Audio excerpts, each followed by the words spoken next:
Good morning, students. I hope you will be fine. Today, I will start chapter number 4 Combustion and Flame of Class 8 First Part. देखिए आपको ये कुछ material दिए हुए हैं जैसे वुड क्लॉथ वो सब. डज इट बर्न, आपको ये बताना है कौन सा बर्न हो जाएगा और कौन सा बर्न नहीं होगा. तो आपके यहाँ पे लिखना है जो बर्न हो जाएगा, जैसे वुड बर्न हो जाएगा वो सब, और जो नहीं होगा तो वो नहीं लिखना है. We have already read in the last chapter that we use a fuel for various purpose. देखो हमने चैप्टर में पढ़ा है कि जो फ्यूल होता है वो हमारे अलग अलग पर्पज़ में यूजेस होता है, जैसे कि हमारे घरों में, पब्लिक प्लेसेस पर, इंडस्ट्री वगैरह में. Energy is produced when fuel burn. देखो एनर्जी कब मिलती है, जब हम कोई फ्यूल को जलाते हैं. जैसे कि हमारी बॉडी में जब हम फूड लेते हैं वो बर्न होता है, तब हमारी बॉडी में एनर्जी प्रोड्यूस होती है.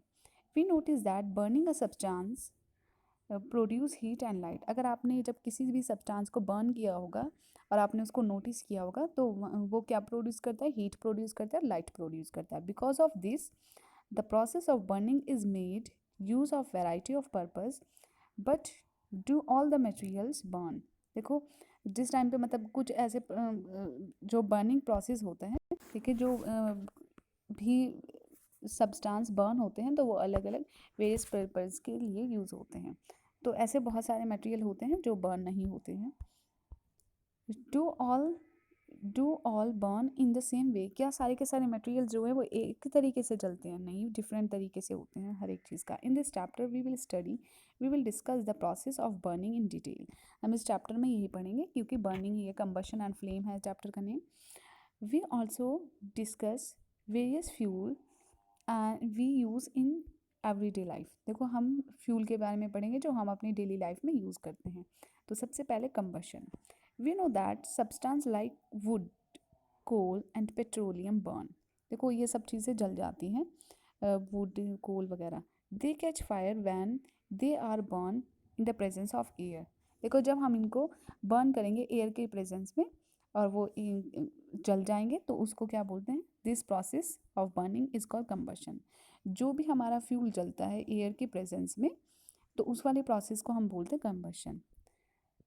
Thus, combustion is defined as the process of burning of substance in the presence of air or oxygen with the depression of heat and light. देखो कंबशन हम किसको बोलते हैं? कंबशन बोलते हैं कोई भी सब्सटेंस एयर की मतलब ऑक्सीजन के प्रेजेंस में जलना और वो क्या प्रोड्यूस करना, हीट और लाइट प्रोड्यूस करना, उसको बोलते हैं combustion.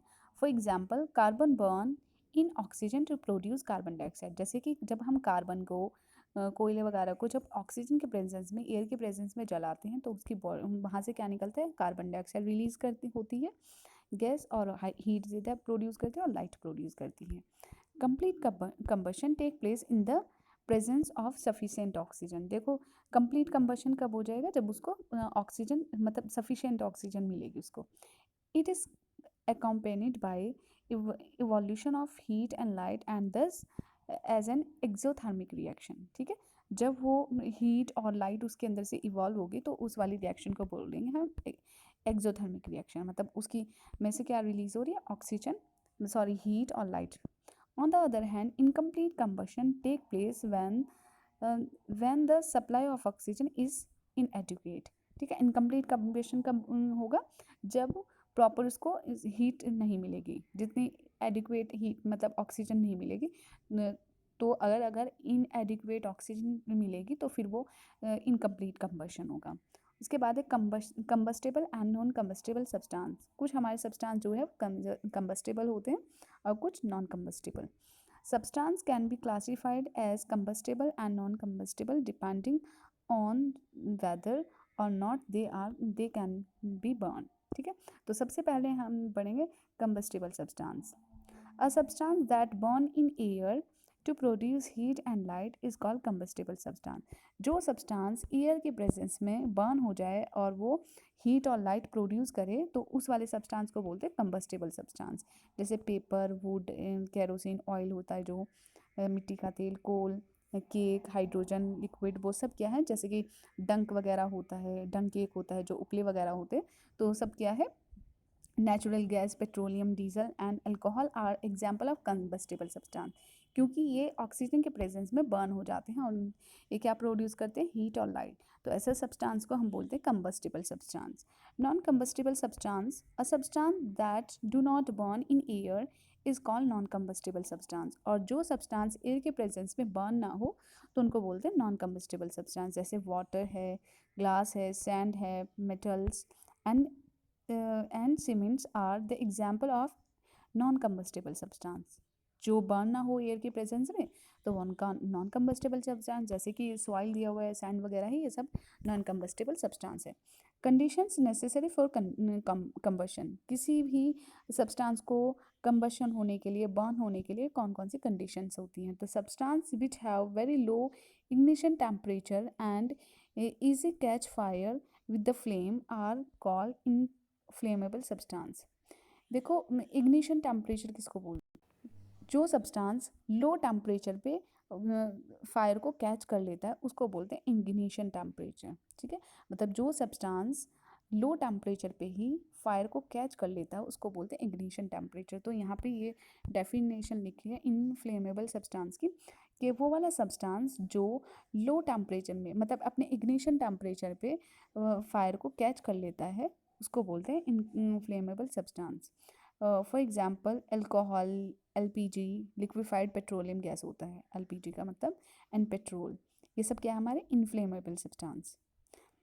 Special care must be taken while storing और ट्रांसपोर्टिंग इनफ्लेमेबल सब्सटेंस। जब भी हम इनको ट्रांसपोर्ट करते हैं, ठीक है, या फिर इनको स्टोर करना होता है तो इनको स्पेशल केयर करनी पड़ती है क्योंकि ये अपने इग्निशन टेम्परेचर पे फायर को कैच कर लेते हैं। The lowest ignition temperature the lowest temperature at which a substance catch fire is called ignition temperature। देखो ignition temperature किसको बोलते हैं, कि जो सब्सटेंस अपने लोवेस्ट टेम्परेचर पे फायर को कैच कर लेता है उसको बोलते हैं ignition temperature. Different substance catch fire at different temperature. देखो हर एक सब्सटेंस अलग अलग टेम्परेचर पे फायर को कैच करता है, मतलब क्या है, हर एक सब्सटेंस का जो इग्निशन जो टेम्परेचर होता है वो डिफरेंट होता है।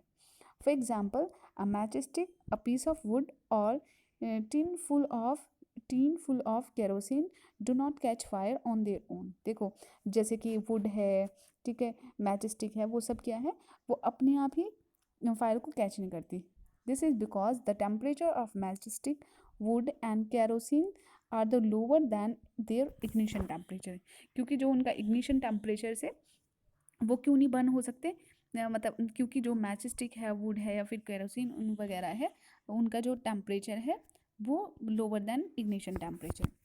Thus, the condition necessary for combustion take place are as follows। Presence of combustible substance। सबसे पहले तो हमें किसी भी सब्सटेंस को कंबशन करना है, बर्न करना है, तो सबसे पहले तो हमारे पास कोई फ्यूल होना चाहिए जिसको हमें जलाना है। जैसे कि वुड है, ठीक है, पेपर है, कैरोसिन ऑयल है, तो वो सब सबसे पहले कंडीशन ये है। फिर उसके बाद है प्रेजेंस ऑफ ऑक्सीजन। अगर ऑक्सीजन है तो बर्न होगा, अदरवाइज फ्यूल जो है वो बर्न नहीं होगा। Minimum temperature at which fuel catch fire. देखो जितना मिनिमम टेम्परेचर होगा, मतलब जो इग्निशन टेम्परेचर पे वो जो फ्यूल है फायर को कैच कर लेगा। Combustible will not occur in the absence of any one of these, let us perform two activities. देखो यहाँ पे ये बोला है कि अगर हम, मतलब इनमें से कोई भी कंडीशन ना हो, देखो अगर फ्यूल ही ना हो हमारे पास तो वो फिर कंबशन कैसे होगा। ठीक है, अगर हमारे पास फ्यूल भी है और हमारे पास ऑक्सीजन नहीं है तो जो है वो सब्सटेंस जो है कंबशन नहीं होगा। जैसे आपको यहाँ पे एक्टिविटी दिखाई हुई है कि एक हमने कैंडल लाइट की है, ठीक है, फिर उसके बाद हमने क्या किया, उसके ऊपर ग्लास जो है वो रख दिया है, तो वो कुछ सेकंड के बाद जो हमारी कैंडल है, कुछ टाइम के बाद, मतलब कुछ सेकंड्स के बाद फिर जो हमारी कैंडल है वो ब्लो ऑफ हो जाएगी। ठीक है, क्यों, क्योंकि जो ग्लास में है, मतलब कुछ सेकंड के बाद तक तो वो, एक दो सेकंड तक तो वो लाइट अप रहेगी, क्योंकि जो ऑक्सीजन वहाँ पे है वो उसको यूज़ करेगी। लेकिन फिर कुछ सेकंड के बाद वो जो हमारी कैंडल है वो ब्लो ऑफ हो जाएगी, बुझ जाएगी। क्यों, क्योंकि वहाँ पे जो एयर है, मतलब जो ऑक्सीजन है वो नहीं रही है, तो बिना ऑक्सीजन के जो हमारा कंबशन नहीं होगा। उसके बाद है types of combustion. 3 types of combustion: rapid combustion, spontaneous combustion, explosion combustion. तो सबसे पहले हमारा रैपिड कंबशन।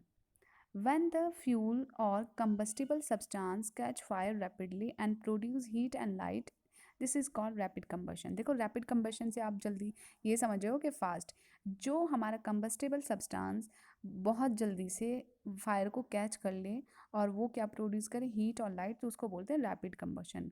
जैसे combustible combustion of fuel, LPG, sorry LPG किसको बोलते हैं, liquefied petroleum gas. Combustion of LPG, matchstick, paper and the wick of an oil lamp are example of rapid combustion। ये हमारे सब क्या है, रैपिड कंबशन के एग्जाम्पल्स हैं। उसके बाद है एक्सप्लॉजन, a sudden reaction with the release of heat, light and sound in which large amount of gas is released is called an explosion। एक्सप्लॉजन किसको बोलते हैं, कि कोई भी रिएक्शन होना और रिएक्शन होते हुए उसमें से क्या रिलीज़ होना, लाइट, ठीक है, यहाँ पे लिखा है लाइट, हीट और साउंड भी प्रोड्यूस होना और बहुत सारी गैस जो है उसका रिलीज़ होना, तो उसको बोलते हैं एक्सप्लॉजन। तो एक्सप्लॉजन का सबसे ज़्यादा जो कॉमन एग्जांपल है, burning of cracker is an example of explosion, क्योंकि जब भी क्रैकर हम बर्न करते हैं तो उसमें से क्या हीट, लाइट, साउंड और large amount of heat gases भी रिलीज़ होती है। An explosion can also occur upon the application of pressure, ठीक है। तो जो हमारे एक्सप्लॉजन है ये हमारे क्रैकर का सबसे कॉमन एग्जाम्पल है। उसके बाद है spontaneous combustion, when a material sudden burst into flame without the application of any heat, it is called spontaneous combustion, ठीक है। जो मटेरियल फ्लेम के साथ एकदम से ब्रस्ट हो जाता है तो उसको बोलते हैं spontaneous combustion. For example, the ignition temperature of white phosphorus is 35 degree centigrade, ठीक है।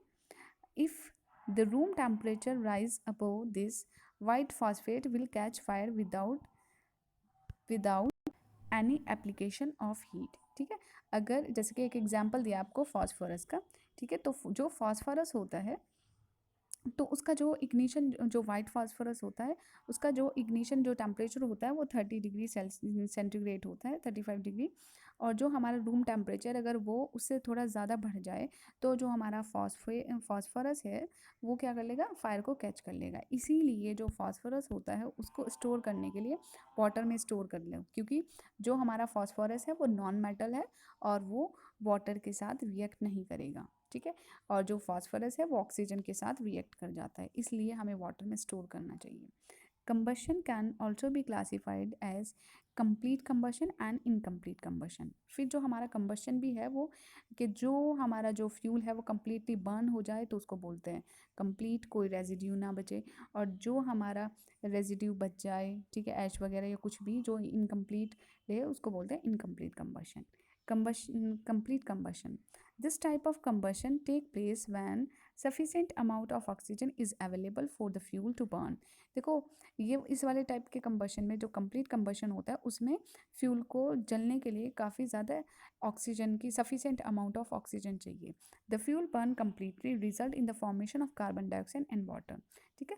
जब फ्यूल जो है कम्प्लीटली बर्न हो जाता है तो वो उसकी वहाँ से क्या रिलीज होता है, carbon dioxide, water. Many magnesium use paper with extra oxygen molecules। This special paper will burn completely leaving no trace when burn। देखो जैसे कि पेपर होता है तो उसको अगर हम बर्न करें तो वो कम्प्लीटली बर्न हो जाता है, ठीक है। तो मतलब क्या है, वो एक हमारा कंप्लीट कंबशन है। ये फिर पेट्रोलियम वगैरह है वो हमारा, पेट्रोल ये सब क्या है, हमारा कंप्लीट कंबशन होता है। जो हमारा एलपीजी वगैरह है वो भी, क्योंकि वो जो हमारा ब्लू फ्लेम देता है तो वो कंप्लीट कंबशन ही समझो। Complete combustion produce a more orange और ब्लू फ्लेम, ठीक है। या तो ऑरेंज बहुत ज़्यादा ऑरेंज कलर दे या फिर ब्लू फ्लेम होती है तो वो कंप्लीट कंबशन होता है। Incomplete combustion, this type of combustion take place when there is no enough oxygen for the combustion of fuel।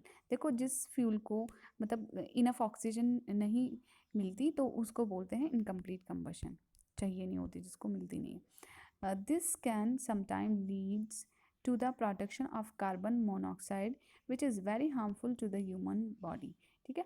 और उसमें से फिर क्या निकलता है, वो क्या प्रोड्यूस करता है, कार्बन मोनोऑक्साइड, ठीक है, जो ह्यूमन बीइंग की बॉडी के लिए काफ़ी ज़्यादा हार्मफुल होती है, कार्बन मोनोऑक्साइड। CO जैसे कि होता है तो कार्बन मोनोऑक्साइड, और जब कंप्लीट कंबशन होता है तो क्या रिलीज होता है, कार्बन डाइऑक्साइड मतलब CO2। Incomplete combustion will produce yellow flame, ठीक है। जो हमारा कंप्लीट कंबशन होता है वो या तो ज़्यादा ऑरेंज कलर की फ्लेम देता है या फिर ब्लू कलर की फ्लेम देता है। और जो हमारा इनकम्प्लीट कंबशन होता है वो येलो कलर की फ्लेम देता है, येलो पीली पीली सी देता है। An example of an incomplete combustion is the burning of paper because there are remain of ash, ठीक है। जो हमारा पेपर वगैरह होता है वो इनकम्प्लीट कंबशन होता है क्योंकि उसमें ऐश बच जाती है। देखो जब हम पेपर को बर्न करते हैं तो वो बर्न तो हो जाएगा लेकिन उसमें ऐश बच जाती है, राख बच जाती है, तो वो क्या है, हमारा इनकम्प्लीट कंबशन। और अगर हम पेट्रोल वगैरह को क्या करें, उसको बर्न करें, ठीक है, या फिर LPG वगैरह को, तो उसमें कोई रेजिड्यू नहीं बचता, कोई ऐश वगैरह नहीं बचती। उसके बाद है flame. Do you know that every thing that burn does not produce flame. देखो क्या आपको पता है कि जब हम किसी चीज़ को बर्न करते हैं तो बहुत ऐसी चीज़ें हैं जो फ्लेम प्रोड्यूस नहीं करती। One substance that can vigorously burn with flame. A flame is a region where the combustion of fuel take place. It is produced by those substances which vigorous on heating, while those substances which do not vaporize do not produce a flame, ठीक है। जो हमारे ऐसे कुछ substance होते हैं, मतलब जो क्या करते हैं, फ्लेम को प्रोड्यूस करते हैं। और फ्लेम जो है वो हमारा कौन सा रीजन है जहाँ पर कंबशन, जो फ्यूल होता है वो कंबस्ट होता है, मतलब बर्न होता है, तो वहाँ पे क्या प्रोड्यूस होती है, फ्लेम प्रोड्यूस होती है। जैसे आपको ये दिया हुआ है, जो कोल है वो बर्न हो रहा है और यहाँ पे जो हमारा कैरोसिन है वो बर्न हो रहा है, तो जो कैरोसिन जो ऑयल है उसमें से क्या हो रही है, फ्लेम प्रोड्यूस हो रही है, और जो कोल है जो कोल वो बर्न हो रहा है तो वो फ्लेम प्रोड्यूस नहीं कर रहे हैं। For example, coal does not vaporise and so it burn without a flame. देखो जो हमारा कोल वगैरह होता है वो क्या वेपोराइज नहीं होता, तो मतलब वो फ्लेम प्रोड्यूस नहीं करता। प्रोड्यूसिंग अ ग्लो, ठीक है, जलता रहता है सिर्फ। Whereas kerosene oil produce flame as it change to its vapour state on heating, ठीक है। जो हमारा कैरोसिन जो ऑयल होता है वो फ्लेम प्रोड्यूस करता है। देखो यहाँ पे पिक्चर में दिख रहा है आपको। When the candle is lighting the wax vaporize as it gets heated up and then burn, ठीक है। जब हम कैंडल वगैरह को बर्न करते हैं, लाइट अप करते हैं, तो उसमें से भी जो है फ्लेम प्रोड्यूस होती है। उसके बाद देखिए candle flame. Light a candle and observe it's flame. जिस टाइम पे हम कैंडल को जलाते हैं तो हमने उसको, उसकी फ्लेम को, जो उसकी लो होती है उसको देखना है, नोटिस करते हैं। You will notice that it is a spindle shaped and color of the flame depend on the temperature, amount of air available and the nature of the substance burning, ठीक है। जिस टाइम पे हमने candle की flame को देखा है तो वो किस तरह की शेप की होती है, स्पिंडल शेप की, ऐसी पूंछ टाइप की शेप की होती है, लाइक दिस, इस तरह की होती है, ठीक है। तो वो किसके ऊपर, जो फ्लेम होती है वो किसके ऊपर डिपेंड करती है, टेम्परेचर के, वहाँ पे एयर जो है वो कितनी अवेलेबल है, किस तरह के नेचर का जो सब्सटेंस है वो प्रोड्यूस हो रहा है, सॉरी बर्न हो रहा है। There are 3 zone in the flame of candle. जो हमारी कैंडल होती है इसमें 3 जोन होते हैं। एक होता है नॉन ल्यूमिनस, एक होता है ल्यूमिनस और एक होता है डार्क जोन। मतलब हमारे जो है वो आउटर जोन, मिडल जोन और इनर जोन, 3 हमारे कैंडल के जोन होते हैं। तो non luminous zone, the luminous zone surrounded by a thin zone is called non luminous zone, ठीक है। जो हमारा जोन क्या होता है, थिन जोन होता है, उसको बोलते हैं non luminous zone. It is also the outer most zone. और हमारा जो नॉन लिमिनस जो जोन होता है वो आउटर मोस्ट जोन है, मतलब ये जो बाहर वाला दिख रहा है आपको, सबसे अपर जोन होता है जो। तो जो हमारा जो लुमिनस जो जोन होता है वो हमारा ब्राइट येलो कलर का जोन होता है, ठीक है। और वो वहाँ पे क्या होती है, वो इनकम्प्लीटली कंबशन होता है। क्यों? क्योंकि जो एयर है वो इनएडिक्वेट सप्लाई होती है, ठीक है। It break up into carbon and hydrogen particles. These particles leave the flame as smoke and soot. This is the middle part of the flame and moderate hot, ठीक है। जो ये हमारा ल्यूमिनस जोन है वो क्या हमारा मिडल जोन होता है, और ये क्या है, मॉडरेट हॉट होता है। मतलब जो हमारा हॉटेस्ट पार्ट है वो क्या है, हमारा आउटर जोन होता है। उसके बाद है dark zone. This zone is completely dark and emit no light. देखो जो हमारा डार्क जोन होता है वो कम्प्लीटली डार्क जोन होता है और उसमें से कोई लाइट नहीं निकलती, एमिट नो लाइट लिखा है। In this zone the wax vapour remain unburn and no oxygen is available. ठीक है, जो हमारा वैक्स है वो अनबर्न रहता है क्योंकि जो ऑक्सीजन है वो अवेलेबल नहीं होती। The flame appear greyish black in this region as no combustion take place here due to accumulation of wax vapor that is no burn। ठीक है, तो जो यहाँ की जो फ्लेम होती है वो ग्रेइश ब्लैक कलर की होती है क्योंकि यहाँ पे कंबशन नहीं होता, क्योंकि जो वैक्स वगैरह होता है वो जो वैक्स वेपर है वो एक्यूमुलेट होता रहता है और यहाँ पे बर्न नहीं होता। It is the inner most zone and also the least hot part of the flame. ठीक है, ये हमारा जो डार्क जोन है वो हमारा इनर मोस्ट जोन होता है और ये हमारा क्या है, सबसे कम हॉटेस्ट जोन है। तो जो हॉटेस्ट जोन है वो आउटर है, फिर उसके बाद मिडल है और फिर हमारा इनर मोस्ट जो जोन है वो डार्क जोन होता है। That's all for today.